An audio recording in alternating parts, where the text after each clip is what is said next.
Biden और PM Modi के phone पर बातचीत हुई। दोनों के बीच यूक्रेन से लेकर के बांग्लादेश के मुद्दों पर बातचीत हुई है। पीएम ने जहां अल्पसंख्यकों की सुरक्षा पर जोर दिया तो यूक्रेन के हाल भी बयां किए। इस रिपोर्ट में आपको दिखाएंगे।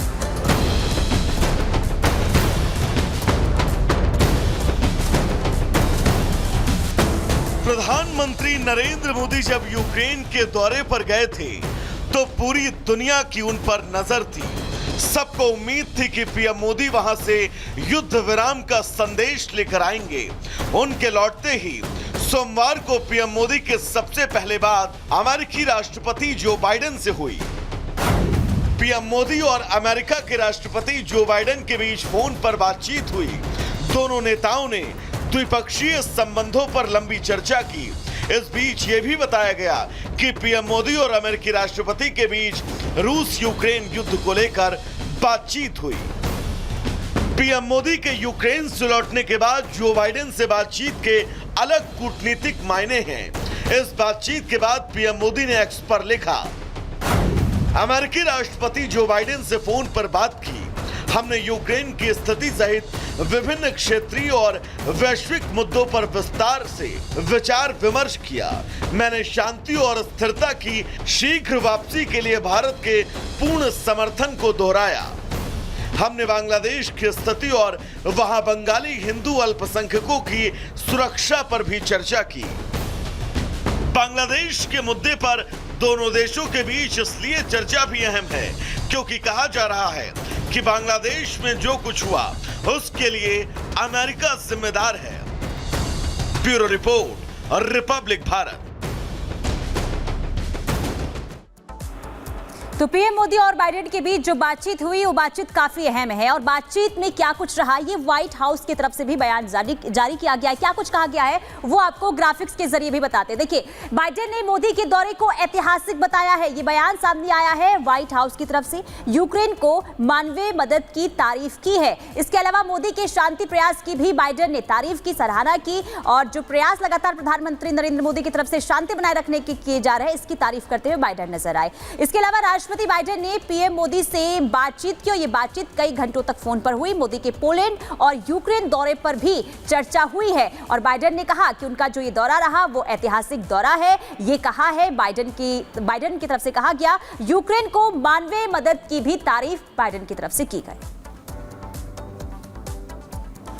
और इसी बीच एक और बड़ी खबर आ रही है। बड़ी खबर अयोध्या से, जहां रेप के आरोपी का एनकाउंटर हुआ। जी हां, सलमान नाम के एनकाउंटर हुआ, उसके बाद उसे गिरफ्तार किया गया है। 4 साल की बच्ची के साथ दुष्कर्म का आरोप सलमान के ऊपर लगा था। ये बड़ी खबर आपको बता रहा है। अयोध्या में रेप के आरोपी का एनकाउंटर हुआ है। एनकाउंटर के बाद आरोपी सलमान को गिरफ्तार किया गया है। सलमान के ऊपर 4 साल की मासूम के साथ रेप का आरोप लगा था, जिसके बाद तस्वीरें में आपको दिखा रहे हैं। यही वो सलमान है आरोपी जिसे गिरफ्तार किया गया है एनकाउंटर के बाद।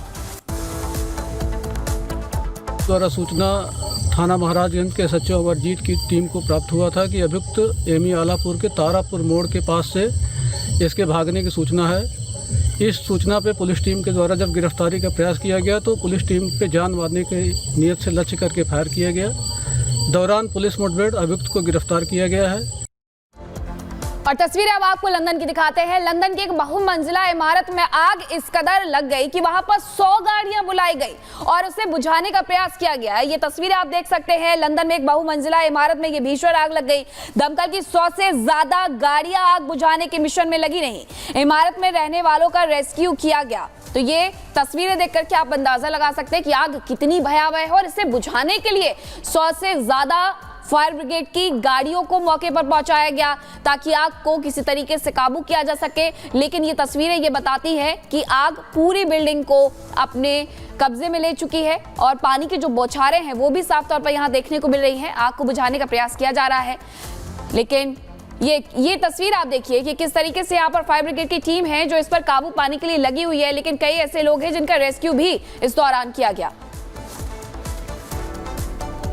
तो देखिए, तस्वीर आपको दिखा रही है इमारत में किस तरीके से आग लगी है और आग कितनी भयावह है, कितनी भीषण है, ये आप खुद देखकर समझ सकते हैं क्योंकि धुएं का गुबार देखिए कैसे आसमान को चूम रहा है। और इसके बाद जब आग लगी थी तो वहां पर अफरा तफरी मच गई है। नीचे की तस्वीर आपको दिखा रहे हैं जहां फायर ब्रिगेड की टीम मौजूद थी और कोशिश यही की जा रही थी कि आग पर काबू पाया जाए, लेकिन आग इतनी भीषण थी कि आग पर काबू पाने में, कंट्रोल करने में काफी मशक्कत करनी पड़ी और कई घंटों के बाद जो है आग पर काबू पाया गया। तो तस्वीर आपको दिखा रहे, देखिए कितनी भयावह तरीके से यहां पर आग लगी है। जहां तक आप नजर दौड़ाएं वहां तक सिर्फ आग का धुआं जो है दिखाई दे रहा है, किस तरीके से आग जो है आसमान को चूम रहा है। और नीचे आपको दिखा रहे हैं जहां भारी तादाद में कई फायर ब्रिगेड की जो टीम थी वो यहां पर मौजूद थी और कोशिश यही की जा रही थी कि जल्द से जल्द आग पर काबू पाया जाए, क्योंकि ये आग इतनी भीषण थी कि कई दूर तक जो है आग फैलने की संभावना थी। तो ये तस्वीर देखिए, लगातार हम आपको दिखा रहे हैं कि आग लगने से आखिर कितना नुकसान हुआ है, फिलहाल इसकी जानकारी सामने नहीं आई है।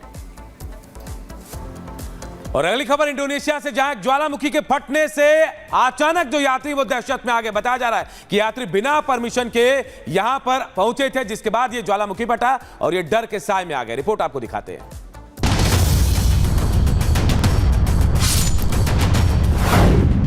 आसमान में उड़ता धुएं का गुबार, जान बचाने के लिए उल्टे पैर भागते लोग। ये तस्वीरें इंडोनेशिया के उत्तरी मालुक प्रांत की है, जहां माउंट डुकोनो ज्वालामुखी अचानक फट गया,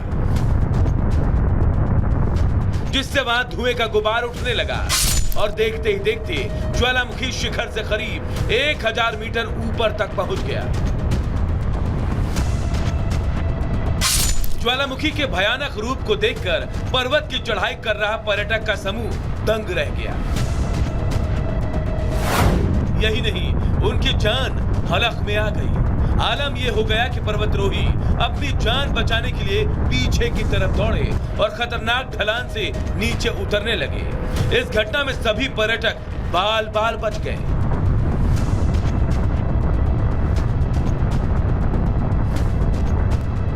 इंडोनेशियाई राष्ट्रीय आपदा प्रतिक्रिया एजेंसी ने बताया कि माउंट डुकेनो पर 10 से अधिक पर्वतारोही बिना परमिशन के चढ़ाई कर रहे थे। तभी डुकेनो ज्वालामुखी फट गया और वहां धुएं का गुबार उठने लगा, जिससे वहां हड़कंप मच गया। हालात तो ये हो गए कि पर्वतरोहियों को उल्टे पैर लौटना पड़ा। इंडोनेशिया की राष्ट्रीय आपदा एजेंसी के मुताबिक हालमाहेरा के इस खतरनाक क्षेत्र में एंट्री बैन थी। ये एक सुदूर द्वीप है जो उबड़ खाबड़ है, लेकिन 10 पर्यटक बिना परमिशन के चढ़ाई करने पहुंच गए। 1933 से लेकर अब तक डुकोनो ज्वालामुखी में गतिविधियां लगातार बढ़ती रही। डुकोनो एकमात्र ज्वालामुखी है जो आज भी उत्तरी हालमाहेरा में सक्रिय है। ये सबसे अच्छे पर्यटन स्थलों में एक है, इसीलिए पर्यटक और पर्वतरोही ज्वालामुखी को देखने के लिए यहाँ पहुंच जाते हैं। लेकिन खतरनाक ज्वालामुखी फटने की वजह से इंडोनेशिया की राष्ट्रीय आपदा एजेंसी ने इस क्षेत्र को बैन कर रखा है।